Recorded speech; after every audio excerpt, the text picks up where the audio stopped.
Hi, everybody. This is episode 5 of the Author Podcast, coming to you from Ocho Rios, Jamaica at Couples Sans Souci. This is an annual friendship that we do. I think this is 5th or 6th one. I'm not entirely sure, but brought my brother and sister-in-law along this time too, which is adding a lot of fun. So let's dive into the opening rant.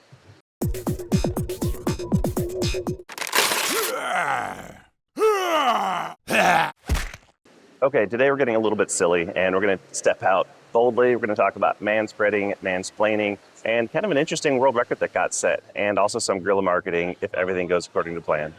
Okay, so manspreading.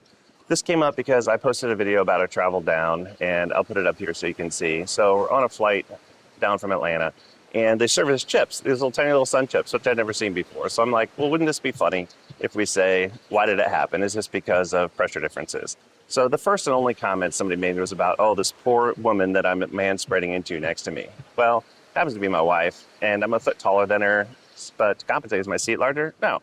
Look at the pocket space in front. There's a solid wire across the front. So if I got my drink in there, it's going to pull back and I lose 3 inches. Now, maybe we can make the pocket smaller. Like, who needs that wide of something shoved in there? It doesn't make any sense. So come on. And also, if you look up front, look at the seat depth. Like, I've got this tiny little area to put my bag under. She's got this huge thing. So did they say this was a smaller seat? Did they let me know? Am I the victim here? I think you can make the argument that everyone's a victim in society. So yes, I'm a victim. She's a victim. The guy 4 seats in front of me is the victim. I don't know. Maybe they could give us a cup holder that sits up here so we don't have to lose all of our seat room because I want that. But let's look at manspreading. Okay, so here's Google definition. A man sits with his legs spread apart, taking up more space than he needs and intruding on the space around him, usually on public transit. Now, if you see how I'm sitting, I'm manspreading, right? But here I am by myself. So it's kind of like a tree falling in a forest. If no one's there, does it make a sound? Is manspreading bad? Well, if no one's around, is it? And guess what? It's not just manspreading in public, it's just how men sit. Our bodies are literally designed differently. We're top heavy, we have higher center of gravity, center of mass. So when we sit, we need a wider base. Women are built with a wider base, their center of gravity is lower. So we slouch a little bit, and when you slouch, guess what? Your knees come out to balance. It's just how it works. Common areas are built around the average sized person, of which men are bigger than the average sized person. So we're set up to have problems anyway. And then when the man sits how it's comfortable, all of a sudden it's wrong. Like, we can't even sit correctly. So this is kind of what the video is talking about, right? So now I'm a physician and I have examined thousands of people, probably tens of thousands of people. Actually took doctoral level anatomy classes. And let me tell you, there are anatomical differences between men and women. There just is. So it's not a controversy. So there's certain reasons why we can't have our legs closed as tightly as women can. But I've actually seen women manspread before. They're usually in the ER for a Barthel abscess. Really don't recommend you Google image that. Just don't do it. Don't blame me if you do.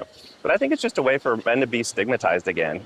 Now, as a man, and I say that like a real man, like I got a beard, I drink bourbon, I shoot guns, I have a 100-pound dog. My vehicle has a dual hitch on it. In fact, when my wife got a new car, new to us at least, wasn't brand new, I drove the minivan for years. But the first thing I did, put a hitch on it, left a hitch on it. So people want to make fun of me for a minivan, but I don't care. I got a hitch on it. It's a truck. You know who doesn't complain about manspreading? Men. Because we call it sitting. We don't call it manspreading. But you put us on this crowded subway train, men just sit. We just deal with it. Nobody complains. Nobody complains about the guy manspreading. You put us in the bathroom, our urinals are so close, our shoulders are touching. We don't complain. They don't like it. We don't necessarily complain. You might compliment the guy's watch, but even that gets weird. So women don't have to deal with any of that kind of stuff. Why? Because spaces are designed around women, not men. We just have to deal with it. But let's take a step back. Let's assume manspreading is the most evil, awful thing on the planet. Like, it's rude, it's conceited, it's self-absorbed, all the things. But honestly, even now, I'm fine with it. Go ahead, spread. Make yourself comfortable. And why? Because here is the recent thing, right? I don't know if it's TikTok or which social media started it, but would you rather be with a random man in the woods or a bear in the woods? I mean, that's absurd, but check this out. Definitely a bear. Quick question. Would you rather be stuck in the woods with a man or a bear? If you're a girl, chances are you said bear. This is the current social game and phenomenon on TikTok. Ludicrous. Like in this street interview, so 7 out of 8 women answered bear over man. Yes, I guess a guy could attack you. He's not going to, but he could. And what's their chance that this random guy plucked out of society is going to do that compared to a random bear stuck next to you in the woods? So those same random guys are also randomly picked out of society and sent to war. World War I, World War II, Korea, Vietnam. And they just did it. Who steps up when natural disasters happen? These same random guys. So I asked him, is this me you're referring to? Am I the one who's going to attack you? No, not you. Oh, okay. Well, My dad? Is it my brother? Is it my nephew? Is it my son? My grandfather? No one you know. Okay, what about him? Is it his? No. They will never point to somebody and say, yes, you're the problem. There's just this magical mystery random person that is going to be randomly selected and automatically worse than a grizzly bear. So I resoundingly reject that stupid bear comment. The random guy is more likely to give up all of his food rations in the woods for the woman. He's more likely to get injured trying to protect her. So an animal comes, he's going to stand in front of her. If there's some water that we don't know if it's good, guess who's going to drink it first? The guy. I mean, just think of all the men in your life. Are there people that wouldn't do this? Are there people that would randomly attack a woman if they happen to be in the woods with them? No, of course not. Now, sure, there's bad people in society, but statistically, I guarantee grizzly bears are going to be worse than the random guy put next to you. But even if this was all true, shouldn't it be a good thing? Shouldn't we manspread to keep women as far away from us as possible? Take all the seats and build a barrier around us so women don't accidentally get next to us and then we harm them. Like, I don't understand. We're supposed to not spread so women can get close enough to attack by us who are worse than grizzly bears. So if you're going to have logic, it has to apply in all situations. Otherwise, it's just random emotional comments used to try to get some sort of advantage and make people feel bad. And I'm sorry, I resoundingly reject it. I think men as a whole are good. I think women as a whole are good. And I think people that try to pit the two against each other have got some other secondary gain, and I'm tired of it. So that was manspreading. What about mansplaining? Some argue I'm doing it right now, which is funny because anytime a guy says something, it's technically mansplaining if it's to a woman. But women would never do something like that, right? They would never just go tell men what they're doing wrong or explain things in life. No, that'd be crazy. Like, they'd never tell us which way to drive, which parking spot to take, what restaurant to do. None of that. They wouldn't tell us what to wear. That's not women's splaining at all. That's just simply helpful comments. But no, you can't say any negative female connotation because that's rude. But the male one's like, oh yeah, they just assumed like it's normal. And if you say anything back, well, that's part of the problem. You're mansplaining now. But at the same time, mansplaining, I thought men only cared about one thing. Are you telling me that there are really no deep intellectuals that want to have deep discussions and explain things? Or are we only focused on the one thing? Like, which is it? And frankly, if we're only focused on the one thing, why are we mansplaining? But even during the one thing that supposedly we only care about, we're still being told to do that wrong. And anyway, I'm kind of having some fun, but they are, I think, some fair points. And again, don't take this rant the wrong way. In no way am I anti-woman. I'm very pro-man. In fact, I'm also pro-woman. So I don't think negative stereotypes about either one are appropriate. Let's take people individually as they are and make our opinions about them based on that. And frankly, I think we're at a tipping point where society wants real men again. Look at Yellowstone. I mean, every guy on there is a tough dude, right? Except Jamie. And really, they make him the sniveling little cuck, and he's just not anything you want to model yourself after, right? And then the world went nuts over Yellowstone. But the thing is, pretty much every character on that show is an awful person. I mean, Beth is absolutely evil. She's not a boss babe. She's an alcoholic psychopath who needs meds and counseling. Now, sure, you can say that's because of what men did to her in the past, and maybe that's true, but that doesn't excuse current behavior. All right, she's an adult. She can make decisions. She can get help. No, they just throw her into it, and, you know, the shirts, in the world of whoever, be a Beth Dutton. No, don't be a Beth Dutton. Now, the only person I think on the show that's probably solid is Monica, and honestly, I like her a lot. She just stays out of all of it. But I didn't watch the second half of the last season, so maybe something happened. Right now, actually, I'm into the pit. First of all, I hate that word. I blame Grey's Anatomy for that. Nobody in the ER calls it the pit, but we'll get into the show on a future episode. They actually have a ER doc who's a consultant on the show, so I think that's why it's pretty realistic. Like Michael Crichton wrote ER, and while he went to medical school, he never did residency. But again, we'll take a look at that later. And please don't watch Grey's Anatomy. It's not how medicine works at all. So now, let's go to current events section.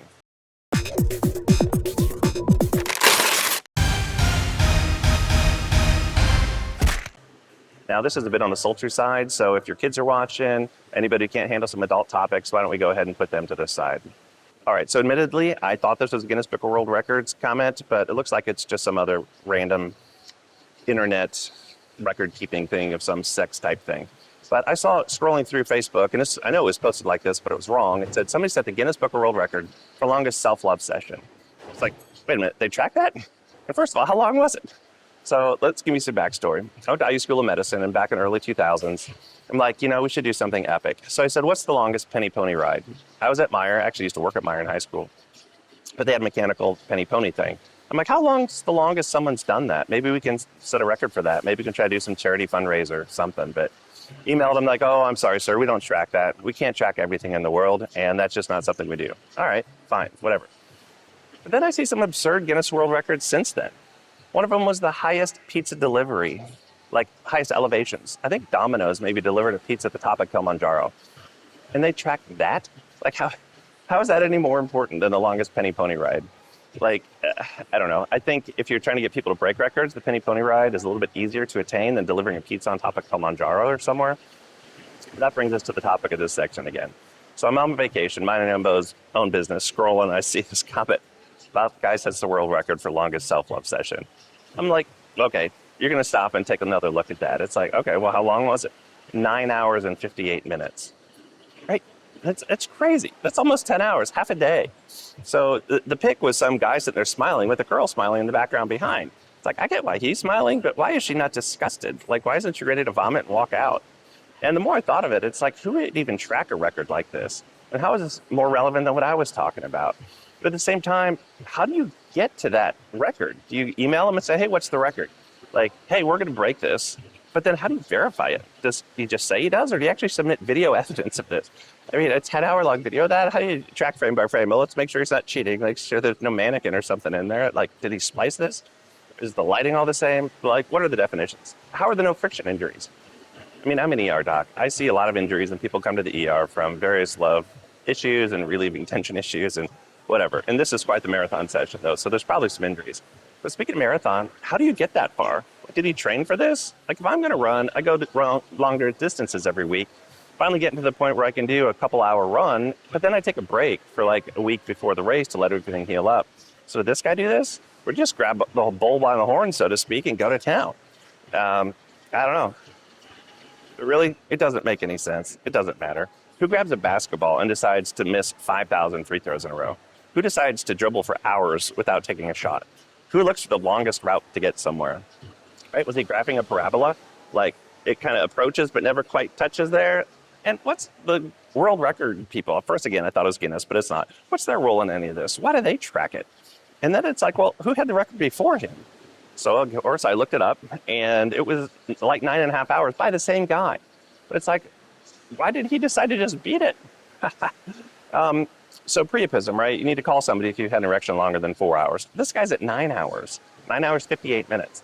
So when people come in like that, we have to actually stick a needle in the side, pull blood out, inject some meds, and get it down.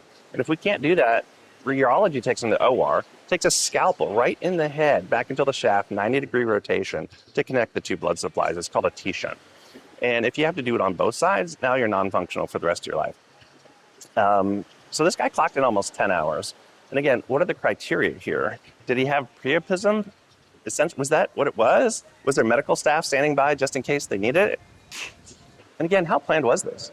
Were they just sitting around on a typical Saturday that spilled into Sunday and like, oh, wait a minute, we might be on a record-setting pace here. It's like when I go fishing, I don't say, I'm going to go catch a world record bass today. I just do it. And then I'm like, oh, look at my hands, there's a world record. So is that technically what this guy did? Again, these puns, hilarious.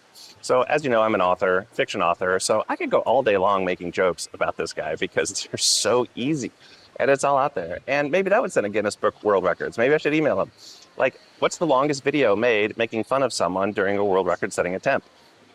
I think we could get there. I got long battery, and we're plugged in for days here. I got bar right over there. I got food right over here. But again, after scripting this episode, I went online and actually looked into it more. And yeah, this was from 15 years ago. So why is it popping up on our feeds now? Like, who would bump a story like that? It's crazy. 2009 to 2025. Why would you do that? Okay, so moving on. So check out my books on Amazon. Brian Hartman, author. I've got 8 books out now and working on my 9th and 10th. Redemption's actually free Sunday and Monday, but this won't come out in time for that. I got a couple psych thrillers, an eco-terror thriller, Murder Burger, and I'm working on Seeds of Change, which is the second book in that.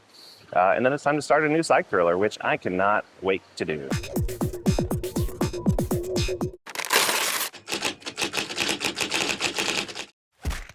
Okay, for the writing update, we're going into marketing. And here's something fun, right? So we're in Jamaica. I got my book.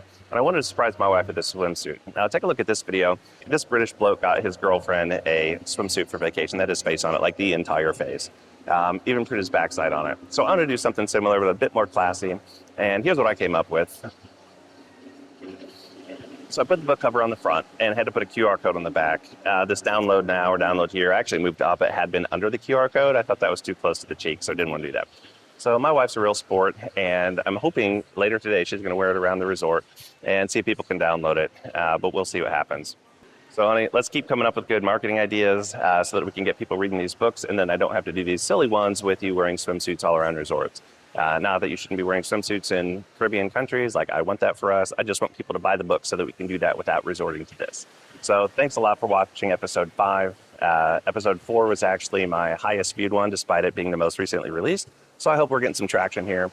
And when we're back home, I'll drop this out on the internet. Unfortunately, my laptop died down here, so I can't get it edited and published. So until then, have a drink for me and go enjoy this beautiful gift of life.